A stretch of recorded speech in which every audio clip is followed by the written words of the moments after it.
Hello viewers, I am Dr. Nafis, gynecologist and fertility consultant at Avira Fertility Center, Secunderabad. ఈ రోజు మనము endometriosis అనే సమస్య గురించి మాట్లాడుకుందాం. మీరు సాధారణంగా చూస్తూ ఉంటారు, కొంతమంది లేడీస్కి ఎండోమెట్రియోసిస్ అనే సమస్య డయాగ్నోస్ అవుతూ ఉంటుంది. ఇదేంటి అంటే, నార్మల్గా చూస్తే ఇది గర్భసంచి, ఇది అండాశయాలు, ఇవి ట్యూబ్స్ అన్నమాట. ఇప్పుడు ప్రతిసారి పీరియడ్ ఒక మహిళకి మెనార్కి ఫస్ట్ టైం పీరియడ్స్ వచ్చిన దగ్గర నుంచి ప్రతి మంత్ మనకు ఎగ్గు విడుదలయ్యి తర్వాత అప్పుడు ప్రెగ్నెన్సీ అందకపోతే అప్పుడు పీరియడ్ వచ్చేస్తూ ఉంటుంది. ఈ యూట్రస్ లైనింగ్ అనేది పీరియడ్ రూపంలో బ్లడ్ లాగా షెడ్ అయిపోతూ ఉంటుంది. ఈ ఎండోమెట్రియోసిస్ అనే సమస్య ఏంటంటే, మనకి ఈ బయట వచ్చే బ్లడ్తో పాటు మనకి లోపల కూడా ఆ పీరియడ్ అప్పుడు బ్లీడింగ్ అవుతుంది. దీనివల్ల ఇవి ఎక్కడెక్కడ రావచ్చు అంటే, ఈ బ్లీడింగ్ అనేది ఓవరీస్లో అంటే అండాశయాల్లో రావచ్చు, అది ఒక సిస్ట్ లాగా ఫామ్ అవ్వచ్చు, లేదంటే ట్యూబ్స్ దగ్గర రావచ్చు, లేదా గర్భాశయం పక్కన రావచ్చు, లేదా ఒక్కోసారి మన పేగుల దగ్గర కూడా రావచ్చు, ఆర్ మూత్రపిండం అంటే యూరినరీ బ్లాడర్ దగ్గర కూడా రావచ్చు. ఇలా సిమ్టమ్స్ ఏముంటాయంటే, ఇప్పుడు ఎండోమెట్రియోసిస్లో ముఖ్యమైన సిమ్టమ్ ఏంటంటే పెయిన్, చాలా పెయిన్ ఉంటుంది.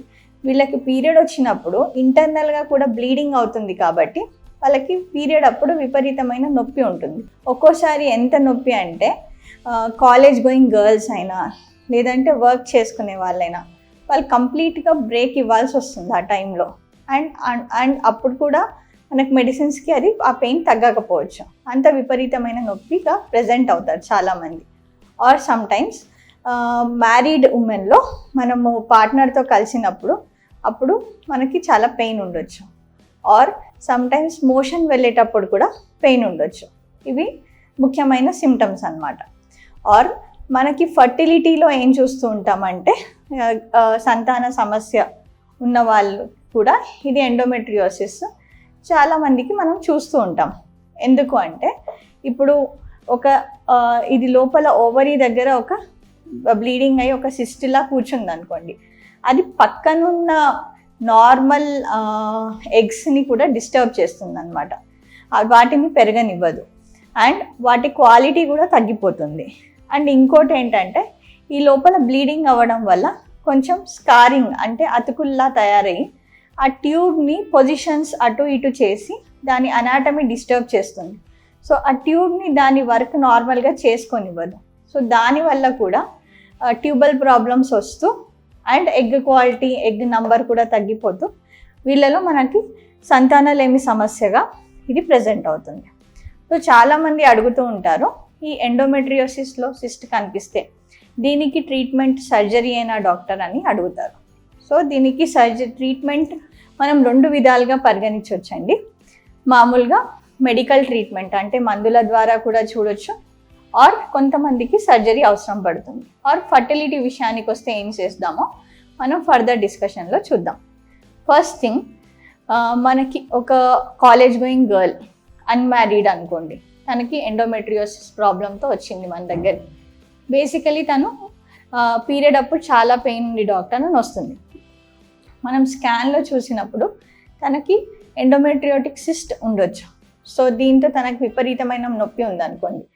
ఫస్ట్ థింగ్, మనకి ఇది పీరియడ్స్కి సంబంధించిన వ్యాధి కాబట్టి ఇప్పుడు తనకి మనం ఆ నొప్పి తగ్గించాలంటే ఫస్ట్ థింగ్ మనం తనకి పీరియడ్స్ అనేది మంత్లీ కాకుండా 3-4 మంత్స్కి ఒకసారి వచ్చేలాగా మనం చేస్తే తనకి ప్రతి నెల ఆ ఇంటర్నల్ బ్లీడింగ్ లేకుండా ఎండోమెట్రియోసిస్ పెరగకుండా చూసుకొని తనకి పెయిన్ కంట్రోల్లో ఉంటుంది. కొంతమందికి మెడికల్ ట్రీట్మెంట్ అంటే మెడిసిన్స్ ఇచ్చినా కానీ వర్క్ అవ్వకపోవచ్చు. వాళ్ళలో మనం డెఫినెట్గా చాలా పెయిన్ ఉంది అనుకుంటే మాత్రం అండ్ పెద్ద సిస్టులు ఉన్నాయి అంటే మాత్రం మనం సర్జరీకి వెళ్ళాలి. సర్జరీ ప్రిఫరబ్లీ లాప్రోస్కోపీ చేస్తే బెటర్ అండి. లాప్రోస్కోపీ చేసేటప్పుడు కూడా that surgeon should be very good, skilled ఉండాలి. ఎందుకంటే ఇప్పుడు ఎక్కడెక్కడైతే కెమెరా వేసి మనం చూసినప్పుడు మనకి ఎక్కడెక్కడైతే ఎండోమెట్రియోసిస్ ఉందో, ఓవరీలో అయినా ఉండొచ్చు, ట్యూబ్ దగ్గర అయినా ఉండొచ్చు, ఆర్ మనం డిస్కస్ చేసినప్పుడు గర్భసంచి దగ్గర ఉండొచ్చు, ఆర్ లోపల లైనింగ్ పెరిటోనియం అంటాం అక్కడ కూడా ఉండొచ్చు. ఎక్కడ కూడా ఉన్న ఒక చిన్న స్పాట్ లాగా కూడా ఉండొచ్చు, అది అవన్నీ తీసేసేయాలన్నమాట. So but the problem is మనం తీసినా కూడా మళ్ళీ ఆ మహిళకి పీరియడ్స్ వస్తాయి, అప్పుడు మళ్ళీ లోపల బ్లీడింగ్ అయ్యి మళ్ళీ అది ఎండోమెట్రియోసిస్ వచ్చే ఛాన్స్, చాలా రికరెన్స్ ఛాన్స్ చాలా ఉంటుంది. అది వన్ థింగ్. ఇప్పుడు మనము పిల్లలు లేని వాళ్ళకి ట్రీట్మెంట్ ఎలా ఉంటుంది అంటే, ఫస్ట్ మనం ఐడెంటిఫై చేయాలి ఈ ఎండోమెట్రియోసిస్ వల్ల ఓవరీ ఎంతగా ఎఫెక్ట్ అయింది, ట్యూబ్స్ ఎలా ఎఫెక్ట్ అయ్యాయి అనేది మనం ఐడెంటిఫై చేయాలి. చేశాక ఇప్పుడు ట్యూబ్స్ అన్నీ బాగానే ఉన్నాయి అండ్ ఎగ్ నంబర్స్ అది కూడా బాగానే ఉన్నాయి అనుకుంటే మనం medical treatment, ovulation induction or IUI అంటే ఇంట్రాయూట్రైన్ ఇన్సెమినేషన్, సో అది చేసి చిన్న పద్ధతుల ద్వారా మనం వీళ్ళకి ప్రెగ్నెన్సీ అచీవ్ చేయొచ్చు. లేదా సమ్టైమ్స్ మనం చూస్తూ ఉంటాం చాలా పెద్ద సిస్ట్ ఉండి అసలు ఎగ్స్ అన్నీ చాలా తక్కువ అయిపోతుంటాయి వీళ్ళకి. అప్పుడు మనము ఫర్దర్గా మనం టైం వేస్ట్ చేయడం, చిన్న సక్సెస్ ఉన్న పద్ధతులు చేయడం వీళ్ళకి అంతగా మనకి వర్కౌట్ అవ్వకపోవచ్చు. సో వీళ్ళకి డైరెక్ట్గా మనము టెస్ట్ ట్యూబ్ బేబీ పద్ధతి ఆర్ ఐవీఎఫ్ అనే పద్ధతి ఎంచుకుంటే వీళ్ళకి తొందరగా ప్రెగ్నెన్సీ వచ్చే ఛాన్స్ ఉంటుంది. అండ్ ఇంకోటి ముఖ్యమైన విషయం ఏంటంటే, ఐవీఎఫ్కి వెళ్ళే ముందు అన్నిసార్లు సర్జరీ చేయకూడదు. ఎందుకంటే సర్జరీ చేసేటప్పుడు ఇప్పుడు మనకి ఓవరీలో చిన్న సిస్ట్ ఉందనుకోండి, అది తీసేటప్పుడు దాంతోపాటు మనకి ఎలాగో కొంచెం నార్మల్ టిష్యూ కూడా స్వైప్ అవుట్ అయిపోతుంది, దాంతోపాటు వచ్చేస్తుంది అనమాట. అలా వచ్చేసినప్పుడు మనకి దాంట్లో ఉన్న ఎగ్స్ కూడా బయటికి వచ్చేసి బాడీలోంచి మనకి లోపల చాలా ఎగ్ నంబర్స్ అనేవి ఇంకా తగ్గిపోతే మనకి ఫర్టిలిటీ ఇంకా తగ్గిపోతుంది. అప్పుడు మనం ఐవీఎఫ్ చేసినా కానీ వీళ్ళలో సక్సెస్ చాలా తక్కువగా ఉంటుంది.